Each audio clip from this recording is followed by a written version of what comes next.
मुझे लगता है कि पूरे भारत को इस छोटी सी जगह निरसा से थोड़ी प्रेरणा लेनी चाहिए और पूरे देश में जिस किस्म का माहौल है, हर क्षेत्र में, हर गली में, हर गांव के अंदर निरसा जैसी आज की घटना घटना चाहिए। अपने आप ही ये देश सुधर जाएगा। भारत, पाकिस्तान, बांग्लादेश और बाहरी आतंकवाद से भारत के खतरे को सामना करने के लिए इन जैसे जाबाज बॉर्डर पे हैं, वो उनसे लड़ लेंगे, उनको हरा देंगे।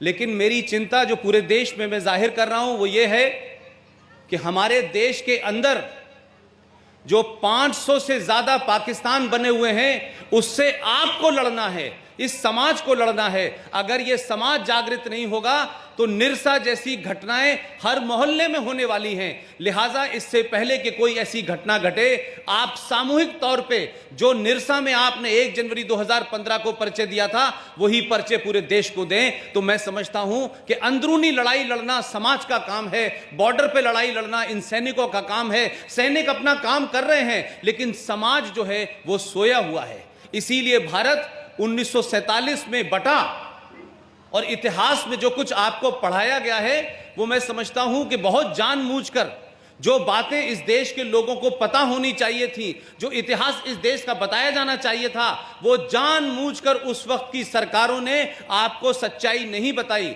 और जब किसी चीज की नींव, जब किसी मकान की बुनियाद आप गलत रखते हैं, तो आप यकीन मानिए कि वो मकान कभी पक्का नहीं होता। और भारत के लोगों को इतिहास गलत बताया गया है।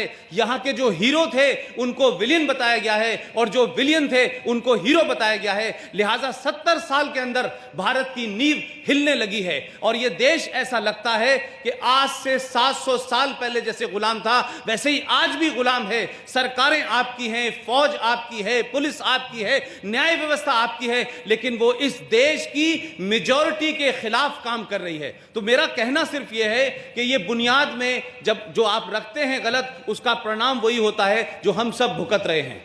हम कहते हैं हम 80% हैं, हम कहते हैं कि मेजॉरिटी है हमारी, लेकिन निरसा जैसे हालात इस देश में हर जगह बने हुए हैं। इन हालातों के लिए कौन जिम्मेदार हैं? इसलिए मैं कहता हूं कि एक ऐसा सत्य आपको बताया गया है और कहा गया है कि इस झूठ को आप सत्य मान लें। वो झूठ ये है कि 15 अगस्त 1947 को यह देश आजाद नहीं हुआ था। यह मैं नहीं कह रहा हूं, भारत सरकार के नेशनल आर्काइव में रखे डॉक्यूमेंट में जाके देखें। 15 अगस्त 1947 को भारत से अंग्रेजों ने ट्रांसफर ऑफ पावर किया था, सत्ता का हस्तांतरण किया था। आजाद नहीं हुआ था यह देश। इसीलिए 15 अगस्त को जब यूनियन जैक जो अंग्रेजों का झंडा था, जब इसको उतारने की बात हुई, तो भारत के गवर्नर जनरल लॉर्ड माउंटबेटन ने यह कहा कि आप इस झंडे को उतारेंगे नहीं, सिर्फ आप तिरंगे को ऊपर ले जाएंगे। तो नेहरू जी ने कहा कि देश में लोगों में गुस्सा है, तब फिर यह कहा गया कि आप इसको पूरी इज्जत के साथ उस यूनियन जैक जो ब्रिटिशर्स का, जो अंग्रेजों का झंडा था, उसको एक रस्म के तहत उतारा गया, उसको तय किया गया, उसको रखा गया, फिर हमारा तिरंगा ऊपर हुआ। और उस घटना को इस देश के इतिहासकारों ने, इस देश के नेताओं ने, इस देश के राष्ट्रवादी लोगों ने, इस देश के सेकुलर लोगों ने, इस देश के नेशनलिस्ट लोगों ने इस सच्चाई को लोगों को नहीं बताया कि 15 अगस्त 1947 को भारत आजाद नहीं हुआ था। भारत की आजादी का पहला झंडा अगर इस देश में फहरा तो 21 अक्टूबर 1943 को मोरियान एक जगह है नॉर्थ ईस्ट के अंदर, वहां नेताजी सुभाष चंद्र बोस ने जब पहला झंडा फहराया था तो दुनिया के 12 देशों ने भारत को रिकॉग्निशन और मान्यता दी थी। लेकिन इस देश में जो लोग मूवमेंट चला रहे थे, जिन लोगों को अंग्रेजों की दलाली करनी थी, जो लोग अंग्रेजों के इशारे पर जिन्होंने कांग्रेस को बनाया था, उन लोगों को लगा कि अगर हमने 21 अक्टूबर की बात मान ली तो फिर सत्ता हमारे पास से चली जाएगी। और यही वजह है कि नेताजी सुभाष चंद्र बोस को इस इतिहास के अंदर जिंदा दफन कर दिया गया, उनके तमाम कार्यों को नहीं बताया गया। और आजाद भारत के अंदर यह सुन के इस देश के लोगों को जरूर गुस्सा आना चाहिए, जरूर शर्म आनी चाहिए कि इस देश में सुभाष चंद्र बोस को इतिहास में लिखा गया कि वो वॉर क्रिमिनल हैं, वो युद्ध क्रिमिनल हैं और आज तक लिखा जाने लगा, लेकिन कोई बोला नहीं। ये भारत कैसा आजाद हुआ कि जो इस देश का हीरो था उसको आपने भगोड़ा घोषित किया, जो इस देश का हीरो था उसको आपने क्रिमिनल बताया, और जो इस देश में क्रिमिनल थे वो इस देश की सत्ता के ऊपर बैठ गए। तो सवाल सबसे बड़ा यह है कि चाहे वीर सावरकर के बारे में बात होगी तो नहीं बताया जाता, चंद्रशेखर आजाद की मुखबिरी किसने की थी यह नहीं बताया जाता, इस देश में सुभाष चंद्र बोस ने क्या कहा था उनको नहीं बताया जाता। मुझे यह समझ नहीं आता कि इस देश में जिन लोगों ने लाठियां खाई, जिन लोगों ने जेलों में गए, जिन लोगों ने यातनाएं झेली, वो इस देश के इतिहास में उनको जगह नहीं मिली। और जो ऐसी ऐसी जेलों में रह रहे थे कि सुबह भी बेटी को खत लिखते थे, शाम भी बेटी को खत लिखते थे, और अंग्रेज ये पूछता था कि आपको नाश्ते में क्या चाहिए, आपको कौन सा अखबार पढ़ना है। वो तमाम सारे लोग प्रधानमंत्री बन रहे हैं, कोई राष्ट्रपिता बन रहा है। लिहाजा हम जिस संकट से गुजर रहे हैं उस संकट की जड़ में जाइए। उस संकट की जड़ में इस देश का गलत इतिहास है, इस देश में एक नए किस्म का फ्रॉड क्रिएट किया गया। अभी मेरे वक्ता ने कहा कि सेकुलरिज्म, मैं नहीं जानता इस देश में कितने लोगों के साथ धोखा किया गया है। भारत की माटी, भारत की जमीन और भारत में रहने वाले लोग, उनको सेकुलरिज्म की जरूरत ही नहीं है।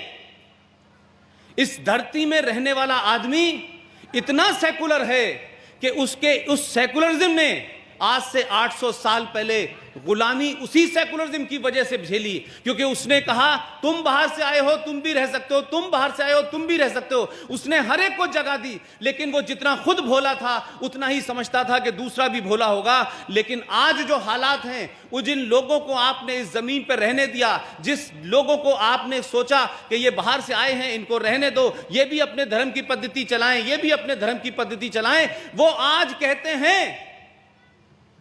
ये कहते हैं कि हमने 47 में पाकिस्तान लिया था और अब हम हिंदुस्तान का एक और बंटवारा चाहते हैं। तो मैं मानता हूं कि भारत के उस राष्ट्रवादी समाज को, भारत के उन राष्ट्रवादियों को यह सोचना चाहिए कि हमसे कहां गलती हुई है। और जो मैं समझता हूं वो गलती आपसे यह हो रही है, लगातार इस बात की गलती हो रही है कि जितने भोले, जितने ईमानदार इस देश की मेजॉरिटी के लोग हैं, वैसे ही वो उन लोगों को भी समझते हैं जो बाहर से आए हैं। ये दुनिया का एकमात्र देश है जहां 27 देशों के घुसपैठिए इस मुल्क में रह रहे हैं, जायज तरीके से और नाजायज तरीके से। और अभी हाल में आपने पूरे देश में देखा होगा कि रोहिंग्या मुसलमान उस देश से भाग के आए हैं। रोहिंग्या मुसलमान उस देश से आए हैं जिस देश का नाम है बर्मा, और उस बर्मा में उन लोगों की हुकूमत है जो अहिंसा में विश्वास रखते हैं। वहां हिंसा का कोई जगह ही नहीं है। उन जैसे लोगों को, ऐसे शांतिप्रिय लोगों को, उन लोगों ने कहा कि हम बर्मा के अंदर निजाम मुस्तफा यानी इस्लाम की हुकूमत लाना चाहते हैं, नाफिज करना चाहते हैं, लागू करना चाहते हैं। जब उन्होंने उपद्रव मचाया तो बर्मा के उस शांतिप्रिय बौद्धों ने भी बहुत सहा। आपने तो 700 साल सहा, उन्होंने तो 2 साल नहीं सहा। और उन्होंने कहा कि अगर इस देश में रहना है तो जो कानून है, जो संविधान है, जिस तरीके से देश चलेगा आप रहिए। अगर आपने निजाम मुस्तफा यहां बनाने की कोशिश की, आपने शरिया लागू करने की कोशिश की, आपने कुरान कंपलसरी करने की कोशिश की, तो आप इस देश में सुरक्षित नहीं रहेंगे। और इस चेतावनी के बाद जब वो लोग नहीं माने तो आप यकीन मानिए कि जिन्होंने बरसों से हथियार नहीं छुए थे, उन्होंने जब हथियार उठाया तो इतना मारा कि वो रोहिंग्या कोई फ्रांस में भाग रहा है, कोई जापान में भाग रहा है, कोई हिंदुस्तान में आके भाग रहा है। लेकिन बर्मा के अंदर उन रोहिंग्याओं का जो इस्लाम बसाने की, उनकी इस्लाम को नाफिज करने की जो उनकी इच्छा थी, वो हमेशा के लिए समाप्त कर दी।